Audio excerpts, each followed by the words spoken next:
अस्सलाम वालेकुम dear student. CET exam for English subject के प्रिपरेशन का हमारा ये आज का 5वां वीडियो। और जैसे कि आपको पता है कल हमने पार्ट ऑफ स्पीच लिए है और फिगर ऑफ स्पीच उसी के साथ में लेने वाले थे, लेकिन वक्त की कमी की वजह से हम नहीं ले पाए, इसलिए आज संडे को हम उसे कंप्लीट कर रहे हैं। तो आज के इस वीडियो के अंदर जो है आप क्लास 8, 9, 10 के अंदर जो इंपॉर्टेंट फिगर ऑफ स्पीच है 11, हालांकि इससे ज्यादा होती है, लेकिन हम इंपॉर्टेंट जो 11 फिगर ऑफ स्पीच है जो एग्जाम्स में पूछी जाती है अक्सर, उसी को कवर करने वाले हैं। उसकी एग्जाम्पल्स देखने वाले हैं, उसकी डेफिनेशन देखने वाले हैं। उसकी डेफिनेशन इंग्लिश और उर्दू हम दोनों में देखेंगे, क्योंकि एमसीक्यूज के क्वेश्चन पेपर के अंदर आपको जो है ये इंग्लिश में आएगा। इसकी डेफिनेशन के हिसाब से भी अगर आपसे उसने एमसीक्यूज का क्वेश्चन पूछा, यानी डेफिनेशन देने के बाद आपसे कहा कि identify the figure of speech, तो आपको पता होना चाहिए कि उसकी इंग्लिश में डेफिनेशन क्या होती है। तो हम इस वीडियो के अंदर इंग्लिश और उर्दू और विथ एग्जाम्पल जो है डेफिनेशंस के साथ में जो है इस फिगर ऑफ स्पीच को देखने वाले हैं। तो मैं रोशन जमीर कुरैशी, असिस्टेंट टीचर, नगर परिषद उर्दू हाई स्कूल अंजनगांव सूरजी, अपने इस चैनल E4U एक्टिविटीज में आपका इस्तकबाल करता हूं। आप अगर नए मेरे चैनल के साथ जुड़े हैं तो please subscribe my channel, share with your friend, bell icon जरूर प्रेस करना है ताकि आपको तमाम नोटिफिकेशन अपडेट्स मिलती रहे। तो आइए शुरुआत करते हैं हम हमारे वीडियो की। यहां पर मैंने जो इंपॉर्टेंट 11 फिगर ऑफ स्पीच है यहां मैंने लिख दिया हूं।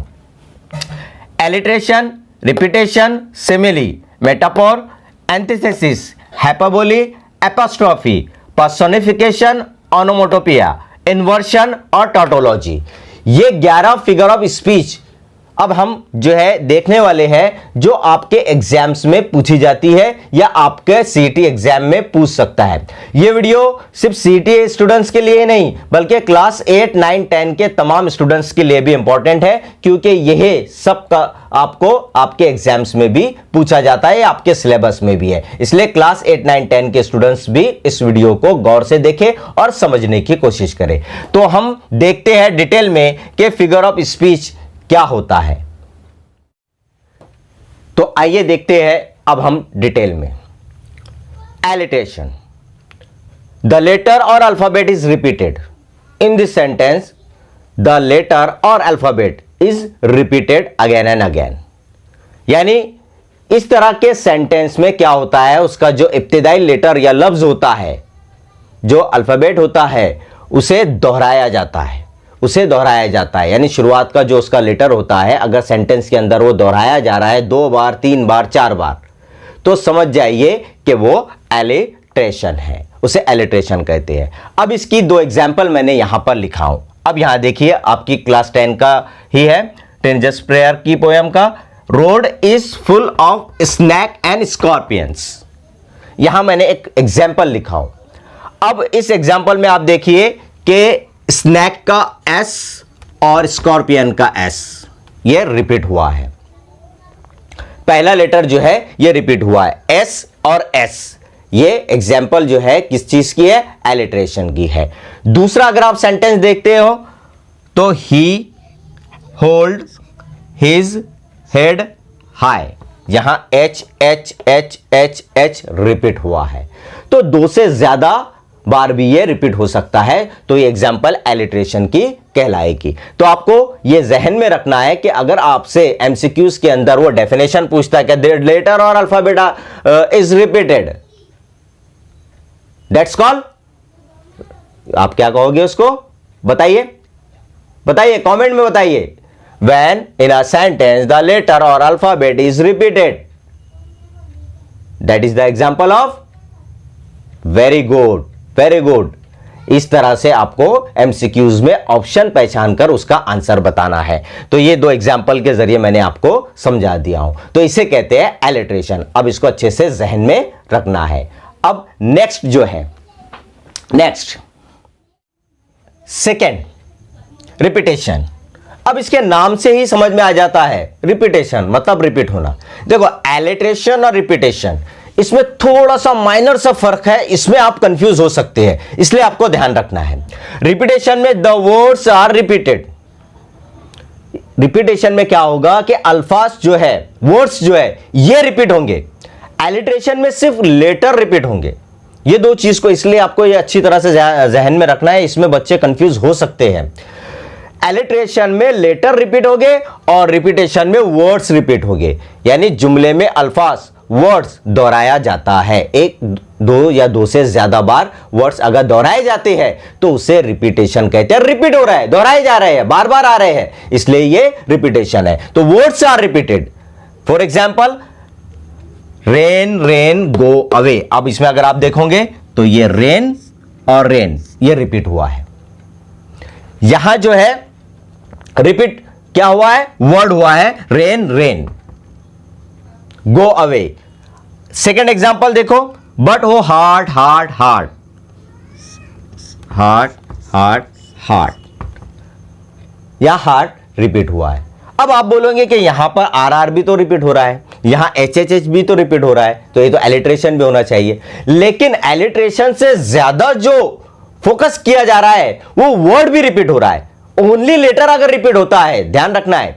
आप यहां क्या करोगे कि आपको कंफ्यूजन हो जाएगा कि यहां पर लेटर भी रिपीट हुआ है, यहां पर जो है वर्ड भी रिपीट हुआ है, लेकिन लेटर जो है जो रिपीट हुआ है तो उससे ज्यादा फोकस आप ये देखिए कि ये वर्ड बन रहा है, इसलिए रिपीटेशन आपको वर्ड के हिसाब से लिखना है। Third one is simile. अब इसकी डेफिनेशन इंग्लिश में क्या है? Two things are compared and as or like is usually used. दो चीजों के दरमियान में मुआवजा किया जाता है। दो चीजों के दरमियान में क्या किया जाता है? मुआवजा किया जाता है, लेकिन जनरली अक्सर इसके अंदर मुआवजा करने के लिए एज और लाइक का इस्तेमाल किया जाता है। काय का इस्तेमाल किया जाता है? As or like. यानी सेंटेंस के अंदर जो है एज और लाइक आता है तो आप समझ जाइए, इजीली आप समझ जाइए, अगर जुमले में एज है या लाइक है तो आप समझ जाए कि ये सिमिली की एग्जांपल है। यानी इसको समझने का सबसे आसान तरीका आप ये भी बोल सकते हैं कि अगर एज और लाइक आता है तो समझ जाइए वो सिमिली है। जैसे फॉर एग्जाम्पल यहां पर दो एग्जाम्पल मैंने दिया हूं, Kashmir is like a heaven. जन्नत की मानिंद है। कश्मीर कैसे है? जन्नत की मानिंद है। दूसरा, फास्ट एज अ स्पेसशिप। यहां एज, स्पेसशिप की तरह तेज। मुआवजा किया जा रहा है दो चीजों के दरमियान में, कश्मीर का और जन्नत का, और स्पीड का और स्पेसशिप का, दो चीजों के दरमियान। और इसमें लाइक का इस्तेमाल हुआ है, इसमें एज का इस्तेमाल हुआ है। तो जुमले में लाइक और एज आता है तो आप समझ जाइए कि ये जो एग्जाम्पल है ये सिमिली की एग्जाम्पल है। तो ये थी तीसरा सिमिली। आइए अब देखते हैं हम चौथा नंबर। तो नेक्स्ट है एंटीथेसिस। एंटीथेसिस की डेफिनेशन इंग्लिश में क्या है? Two opposite words use in one sentence. यानी एक जुमले में दो उलट अल्फाज, अपोजिट वर्ड, एंटोनिम्स वर्ड का इस्तेमाल किया जाता है, वो एंटीथेसिस कहलाता है। यानी अगर जुमले के अंदर दो उलट अल्फाज का इस्तेमाल होता है, एक ही जुमले में दो उलट अल्फाज, तो वो जुमला एंटीथेसिस कहलाता है। जैसे फॉर एग्जांपल यहां देखिए, I clean the dirty room. अब इस सेंटेंस के अंदर बताइए दो अपोजिट वर्ड कौन से हैं? जल्दी बताइए, फास्ट। हां, फास्ट बताइए, कौन से दो अपोजिट वर्ड है? Very good. इसमें डर्टी और ये क्लीन, ये दो अपोजिट वर्ड है। क्लीन मतलब साफ, डर्टी मतलब गंदा। तो डर्टी और क्लीन, क्लीन या डर्टी, ये दो अपोजिट वर्ड का इस्तेमाल इस सेंटेंस के अंदर हुआ है, तो ये एंटीथेसिस की एग्जांपल है। आपके टेक्स्ट बुक में एक पोयम में है, he want to light the dark root. अब इसमें बताइए दो अपोजिट वर्ड कौन से हैं? He want to light the dark root. चलिए फास्ट बताइए, इसमें दो अपोजिट वर्ड कौन से हैं? Very good. हां, तो आपको इसे इन अपोजिट वर्ड अगर आते हैं तो आपको समझ जाना है कि ये एंटीथेसिस है। He want to light, dark, ये दोनों भी एक दूसरे के अपोजिट है, एंटोनिम्स है, एक दूसरे के उलट है, और ये एक ही सेंटेंस में इस्तेमाल हुए हैं, इसलिए this is the example of antithesis की। ये एंटीथेसिस की एग्जांपल है। तो इस तरह से जो है आपको एमसीक्यूज के अंदर डेफिनेशन पूछे जाए, या फिर इस तरह से एक सेंटेंस एग्जांपल आपको देगा, he want to light the dark root, identify the figure of speech, तो आपको पहचानना होगा। तो he want to light the dark root. तो इस तरह से अगर दो अपोजिट वर्ड आते हैं तो वो एंटीथेसिस की एग्जांपल होती है। तो आइए अब देखते हैं हम हमारी नेक्स्ट। तो नेक्स्ट है मेटाफोर, सिमिली और मेटाफोर। इसमें भी आपको थोड़ा सा जहन में रखना है, जैसे एलिट्रेशन और रिपीटेशन में आपको कंफ्यूजन था, उसी तरह से थोड़ा सा इसमें भी चेंज है, लेकिन इसको याद रखने का सबसे आसान तरीका मैं आपको बताऊंगा। मेटाफोर में होता क्या है कि it's compare two things without using as or like, यानी इसमें दो चीजों का मुआवजा किया जाता है, लेकिन मुआवजे के लिए एज और लाइक का इस्तेमाल नहीं होता। एज और लाइक का इस्तेमाल नहीं होता, वो मेटाफोर होता है। लेकिन सिमिली के अंदर हमने देखा था दो चीजों का मुआवजा होता है, लेकिन मुआवजा करने के लिए एज और लाइक का इस्तेमाल होता है। तो सिमिली में एज और लाइक का इस्तेमाल होता है, अब मेटाफोर में जो है एज और लाइक नहीं आता है। इसका जो है तो मुआवजा किस तरह से किया जाता है, जैसे देखिए यहां पर इसमें दो चीजों का मुआवजा किया जाता है, इसमें लाइक और एज का इस्तेमाल नहीं होता। Time is money, time is money, इसमें ना एज है ना लाइक है। अगर होता time is like a money तो ये सिमिली बन जाएगा, लेकिन अब इसमें लाइक नहीं है, time is money, direct compare हो रहा है, तो समझ जाइए कि ये मेटाफोर है। Second sentence, the sea is our mother, समंदर हमारी मां है, तो ये मेटाफोर है। इन समंदर में और मां में मुआवजा किया जा रहा है, यानी उसकी मां है।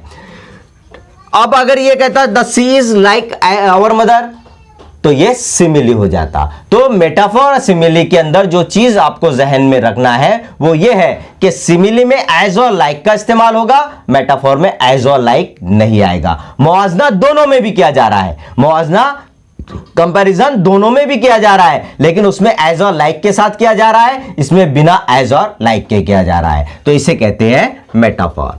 तो ये था पांचवा। अब देखते हैं हमारा नेक्स्ट वाला। नेक्स्ट है पर्सोनिफिकेशन, छठा नंबर।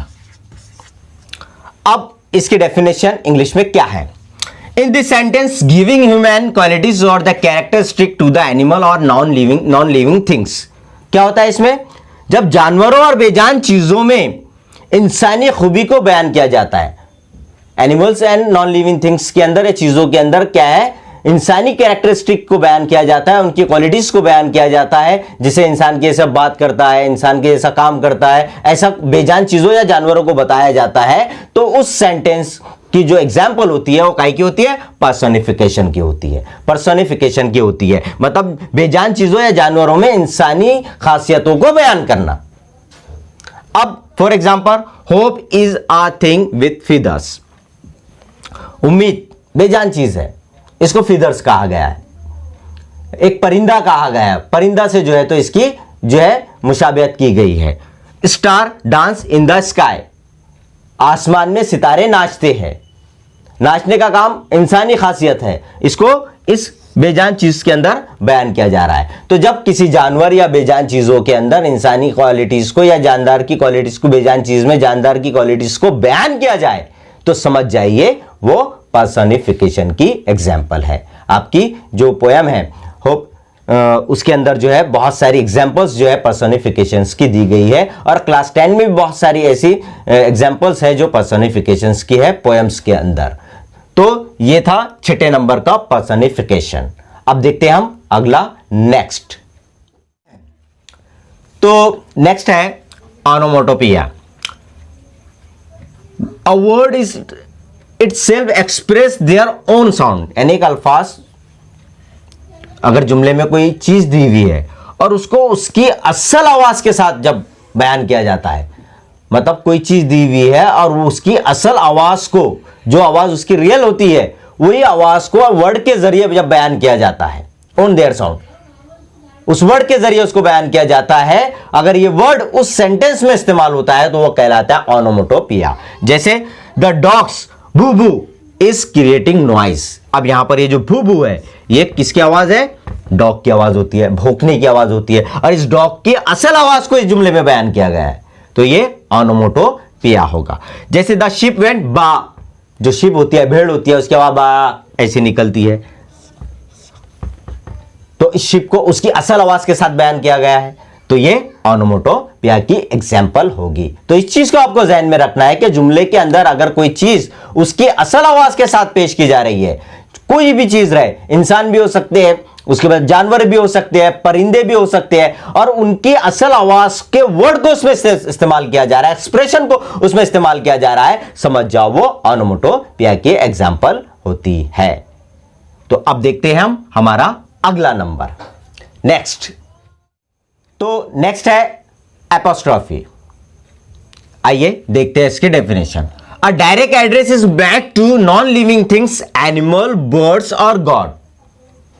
डायरेक्ट एड्रेस मतलब मुखातिब होना, किससे? बेजान चीजों से, जानवरों से, परिंदों से या फिर खुदा से। डायरेक्ट मुखातिब होकर डायरेक्टली उनसे मांगना, उनसे डायरेक्ट जो है मुखातिब होकर डायरेक्ट उनको एड्रेस करना। जिस सेंटेंस में आप जो है इन चीजों से डायरेक्टली एड्रेस करते हो, डायरेक्ट मुखातिब होते हो, तो समझ जाओ वो एपोस्ट्रॉफी की एग्जाम्पल है। फॉर एग्जाम्पल, ओ गॉड, ए खुदा। अब डायरेक्ट आप खुदा से मुखातिब हो गए हो, सेव मी, मुझे बचा। यहां पर आप जो है डायरेक्टली खुदा से मुखातिब हो, आपने डायरेक्ट खुदा से मुखातिब होकर मांगा है, O God save me. Second sentence जो आपकी पोयम की है, ओ मून। अब यहां पर बच्चा किससे मुखातिब हो रहा है? चांद से मुखातिब हो रहा है, डायरेक्टली चांद को एड्रेस कर रहा है, गिव मी आ मूनलाइट, मुझे चांद की रोशनी दे दो। तो जब बेजान चीजों से, जानवरों से या फिर खुदा से डायरेक्टली एड्रेस किया जाता है, उनसे मुखातिब हुआ जाता है, डायरेक्ट उनसे मांगा जाता है, तो वो जो एग्जाम्पल होती है वो एपोस्ट्रॉफी की एग्जाम्पल होती है। तो ये थे हमारा 8वां नंबर। अब देखते हैं हम नेक्स्ट। तो नेक्स्ट है हाइपरबोली। अब इसकी डेफिनेशन इंग्लिश में क्या है? इन अ सेंटेंस और statement is exaggerated for a effect. यानी क्या होता है? जुमले में बात को इतना बड़ा चढ़ाकर पेश किया जाता है जो कि नामुमकिन हो या झूठ का गुमान हो। यानी बात में इफेक्ट पैदा करने के लिए, असर पैदा करने के लिए बात को इतना बड़ा चढ़ाकर पेश किया जाता है जो कि इम्पॉसिबल है, हो ही नहीं सकता, नामुमकिन है। जैसे आप एग्जांपल देखो, she wept a bucket full of tears. वो बाल्टी भर आंसुओं से रोई। अब कोई एक बाल्टी भर के आंसू रो ही नहीं सकता, यानी कोई इतना रो ही नहीं सकता कि एक बाल्टी आंसुओं से भर जाए, यानी इम्पॉसिबल है। लेकिन बात में दम पैदा करने के लिए जो है इस चीज का इस्तेमाल किया गया है, बकेट फुल ऑफ टीयर्स। दूसरा आपकी पोयम का जो है, when I died the neighbours came and buried brother John. जब मैं मरा पड़ोसी आए और मेरे बदले मेरे भाई को दफना दिया। अब ऐसा हो सकता है क्या? इट्स इम्पॉसिबल, नामुमकिन है, हो ही नहीं सकता। मर रहा कोई और किसी और को ले जाकर दफना दे रहे। लेकिन बात में एक मजा पैदा करने के लिए, एक जो है मजा पैदा करने के लिए, उसमें कॉमेडी क्रिएट करने के लिए इस लाइन को उसमें जोड़ा गया है, इफेक्ट पैदा करने के लिए। तो जब पोयम में इस तरह से इफेक्ट पैदा करने के लिए कोई बात को इतना बड़ा चढ़ाकर पेश कर दिया जाता है जो कि नामुमकिन है, हो ही नहीं सकती, उसे कहते हैं हाइपरबोली। तो ये था 9 नंबर, हाइपरबोली। अब देखते हैं हम हमारा नेक्स्ट। तो नेक्स्ट है हमारा इन्वर्शन। अब इन्वर्शन की definition, the text is not in a proper order of subject verb object. इसमें क्या होता है? जो सेंटेंस होता है, वो जो सेंटेंस होता है वो अल्फाज सब्जेक्ट वर्ब ऑब्जेक्ट की तरतीब में नहीं होते, सब्जेक्ट वर्ब ऑब्जेक्ट के तरतीब में नहीं आते हैं। ऐसा अगर सेंटेंस आपको पोयम में दिया जाए जो सब्जेक्ट वर्ब ऑब्जेक्ट से स्टार्ट नहीं हो रहा है, तरतीब बिगड़ जा रही है, पहले वर्ब आ जा रहा है या पहले कोई और हेल्पिंग वर्ब आ जा रहा है, तो समझ जाइए वो इन्वर्शन की एग्जाम्पल है। जैसे बट डोंट यू टेल, ये बट डोंट यू टेल, अब ये सब्जेक्ट है, ये वर्ब है, ये लास्ट में चला गया है, स्टार्टिंग सब्जेक्ट और वर्ब से नहीं हुई है, तो ये इन्वर्शन की एग्जाम्पल है। आपकी पोयम में डिसीजन आई मस्ट मेक, ये कैसे स्टार्ट हो रहा है? डिसीजन से स्टार्ट हो रहा है, डिसीजन से स्टार्ट हो रहा है, सब्जेक्ट से स्टार्ट नहीं हो रहा है, फिर उसके बाद आ रहा है सब्जेक्ट हेल्पिंग वर्ब वर्ब, तरतीब बिगड़ गई है। तो जब जुमले के अंदर सब्जेक्ट वर्ब ऑब्जेक्ट की तरतीब ना आए तो समझ जाइए वो सेंटेंस किस चीज की एग्जांपल है? इन्वर्शन की एग्जाम्पल है। तो इसे आपको ध्यान में रखना है, बहुत इजी और सिंपल है। सब्जेक्ट वर्ब ऑब्जेक्ट के तरतीब में नहीं आएगा, इंपरेटिव रहेगा, जो है वर्बल क्वेश्चन रहेगा, नॉन वर्बल क्वेश्चन रहेगा, तो आप समझ जाइए कि वो इन्वर्शन की एग्जाम्पल है। तो इन्वर्शन की एग्जाम्पल आपको आइडेंटिफाई करना है, तो वो सेंटेंस देगा इस तरह से और आपको उसे आइडेंटिफाई करना है। तो ये था हमारा इन्वर्शन। अब देखते हैं हमारी लास्ट एग्जाम्पल, नेक्स्ट। तो नेक्स्ट और आखिरी इंपॉर्टेंट, टॉटोलॉजी। टॉटोलॉजी बहुत सिंपल है पहचानने में। क्या होता है इसमें? Two different word have same meaning in a sentence, यानी दो अलग अलग अल्फाज होते हैं जिनके मीनिंग एक होते हैं, यानी जुमले में एक मानी वाले दो अलग अलग अल्फाज का जब इस्तेमाल किया जाता है, सिनोनिम्स का जब इस्तेमाल किया जाता है तो वो टॉटोलॉजी होता है। जैसे आपकी पोयम में है, I want to hear story and tales. Story और टेल्स दोनों के मायने क्या है? कहानी।